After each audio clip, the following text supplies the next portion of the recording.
अध्यक्ष केंद्रीय प्रत्यक्ष कर बोर्ड श्री JB महापात्रा जी, अध्यक्ष केंद्रीय प्रत्यक्ष कर एवं सेवा शुल्क बोर्ड CN अजीत कुमार जी, उत्तर प्रदेश की अपर मुख्य सचिव श्रीमती राधा चौहान जी, प्रमुख सचिव आयकर आयुक्त पूर्वी उत्तर प्रदेश श्री आशीष वर्मा जी, आयकर विभाग से जुड़े हुए सभी अधिकारी और उपस्थित सभी महानुभाव, मैं सबसे पहले माननीय वित्त मंत्री जी का उत्तर प्रदेश में आगमन पर हृदय से स्वागत करता हूं, अभिनंदन करता हूं और इस आयकर भवन के उद्घाटन कार्यक्रम में आज उनका यहां पर आगमन हुआ है। मैं इसके लिए आयकर विभाग से जुड़े हुए आप सभी अधिकारियों को हृदय से बधाई भी देता हूं, अपनी शुभकामनाएं भी देता हूं। माननीय वित्त मंत्री जी का उत्तर प्रदेश में आगमन हम सबके लिए बहुत महत्वपूर्ण होता है। आज उत्तर प्रदेश को हम जिस दिशा में आगे बढ़ा रहे हैं उसमें उनका बहुत अच्छा मार्गदर्शन और योगदान उत्तर प्रदेश को प्राप्त होता रहा है। देश की रक्षा मंत्री के समय उन्होंने देश में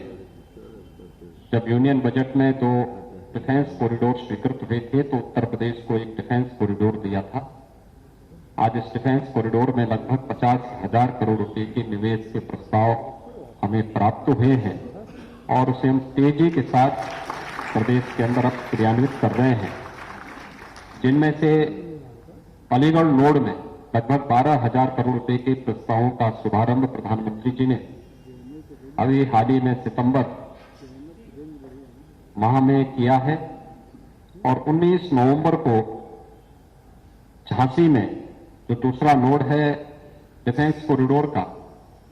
इसमें भी एक महत्वपूर्ण भारत डायनेमिक्स लिमिटेड के एक यूनिट के कार्य का शिलान्यास भी प्रधानमंत्री जी के कर कमलों से वहां पर संपन्न हुआ है। उत्तर प्रदेश इस दिशा में तेजी के साथ आगे बढ़ रहा है। हम सब जानते हैं पिछले दिनों माननीय वित्त मंत्री जी का आगमन उत्तर प्रदेश में हुआ था और उस समय उत्तर प्रदेश में इंफ्रास्ट्रक्चर के लिए जो कार्य हुआ है विगत 4.5 वर्षों के दौरान, इसमें उत्तर प्रदेश के जो 2 महत्वपूर्ण क्षेत्र थे जो आजादी के बाद आर्थिक विकास की दौड़ में पिछड़ गए थे, इसमें एक पूर्वी अंचल है और एक बुंदेलखंड क्षेत्र। इन दोनों क्षेत्रों को प्रदेश सरकार एक एक्सप्रेस वे के साथ एक बेहतर कनेक्टिविटी दे रही है, जिससे इन क्षेत्रों के विकास की बैकबोन बन सके और उस दिशा से पूर्वांचल एक्सप्रेस वे का उद्घाटन आदरणीय प्रधानमंत्री जी के कर कमलों से संपन्न हो चुका है। बुंदेलखंड एक्सप्रेस वे में कार्य युद्ध स्तर पर चल रहा है, लेकिन माननीय वित्त मंत्री जी का जब पिछली बार आगमन हुआ था उस समय उन्होंने गंगा एक्सप्रेस वे, जो संभवतः देश का सबसे बड़ा एक्सप्रेस वे बनने जा रहा है, इसमें 86% लैंड हम लोग क्रय कर चुके हैं और अगले माह प्रधानमंत्री जी से उसके शिलान्यास की कार्रवाई भी संपन्न होगी। इस गंगा एक्सप्रेसवे में लोग रुचि ले सकें, उस समय देश के किसी एक बड़े प्रोजेक्ट के लिए सिक्योरिटाइजेशन की प्रक्रिया को आगे बढ़ाने की दिशा में जो एक कार्रवाई प्रारंभ हुई थी, यही उत्तर लखनऊ में माननीय वित्त मंत्री जी की उपस्थिति में पंजाब नेशनल बैंक के साथ उत्तर प्रदेश के यूपीडा की संस्था ने इस कार्यक्रम को आगे बढ़ाया था। उत्तर प्रदेश के विकास के लिए आपके सकारात्मक योगदान के लिए मैं हृदय से आभार व्यक्त करते हुए आपका इस अवसर पर स्वागत करता हूं, अभिनंदन करता हूं। मित्रों, मुझे प्रसन्नता है कि उत्तर प्रदेश में आयकर विभाग को अपना ये नया भवन बना है जो सभी उन मानकों को पूरा करता है जो एक ग्रीन बिल्डिंग के लिए बहुत महत्वपूर्ण होता है। यद्यपि उत्तर प्रदेश में जल संसाधन की कमी नहीं, लेकिन मुझे अच्छा लगा जब यहां पर ग्रीन बिल्डिंग के उन सभी मानकों को पूरा करते हुए रेन वाटर हार्वेस्टिंग की भी विशेष व्यवस्था इस भवन में की गई है। यह भी मैंने सुना, ये मैंने यहां पर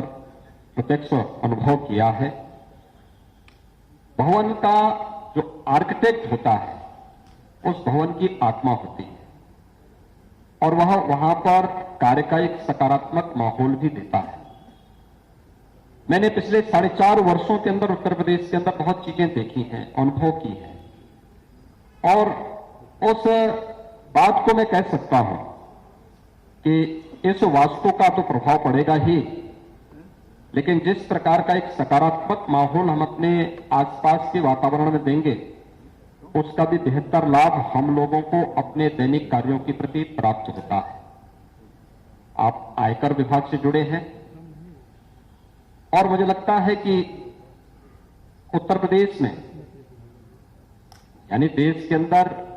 रेवेन्यू का सबसे बड़ा माध्यम है आयकर, लेकिन हम लोग प्रदेश में जीएसटी के साथ इसको जोड़ करके कभी कभी देखते हैं।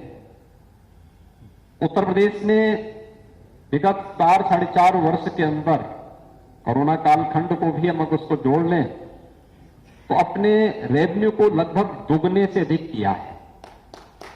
और इसको करने के लिए इन्फोर्समेंट की कार्रवाई हमारी कम, बल्कि हम लोगों ने संवाद का सहारा ज्यादा किया, अवेयरनेस का, जागरूकता का, और हर एक स्तर पर हमने टारगेट फिक्स किए सभी के लिए कि भी देखो आप जनता से संवाद बनाइए। होता क्या है, एक कॉमन मैन, एक सामान्य नागरिक जो होता है, एक सामान्य व्यवसायी, सामान्य उद्यमी, वह टैक्स देना चाहता है लेकिन उसकी जटिल प्रक्रिया और उसके साथ उलझी हुई इंस्पेक्टर राज की प्रक्रिया से इतना भयभीत होता है कि वह वहां जाना नहीं चाहता। और मुझे लगता है कि उसके सरलीकरण की दिशा में जो भारत सरकार ने प्रयास किए हैं वो अभिनंदनीय है,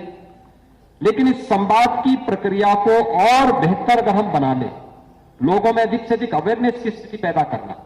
क्योंकि इससे पहले लोग ये करते थे कि नहीं हम बुलाएंगे अपने पास, हमने कहा नहीं आप बुलाइए मत, आप स्वयं उनके पास चले जाइए और आप उनके पास जाएंगे तो वह स्वयं ही इस दिशा में आगे बढ़ेंगे और आप देखेंगे कि आपका रेवेन्यू अपने आप बढ़ता हुआ दिखाई देगा। रजिस्ट्रेशन होंगे, लोग उसके साथ जुड़ेंगे, उनको उसका प्रशिक्षण देना पड़ेगा और उनके प्रशिक्षण के साथ जब आप स्वयं जुड़ेंगे, एक आत्मीय भाव के साथ उसके साथ जुड़ेंगे तो आप देखेंगे कि धीरे धीरे हर व्यक्ति के मन में चोरी की प्रवृत्ति नहीं, बल्कि वह इस पूरी प्रक्रिया का एक हिस्सा अपने आप को मानेगा और अपने व्यवसाय का या अपने कार्य के, अपने स्वयं के व्यवसाय का एक हिस्सा इसे मान करके इसके साथ जुड़ करके गौरव की अनुभूति करेगा।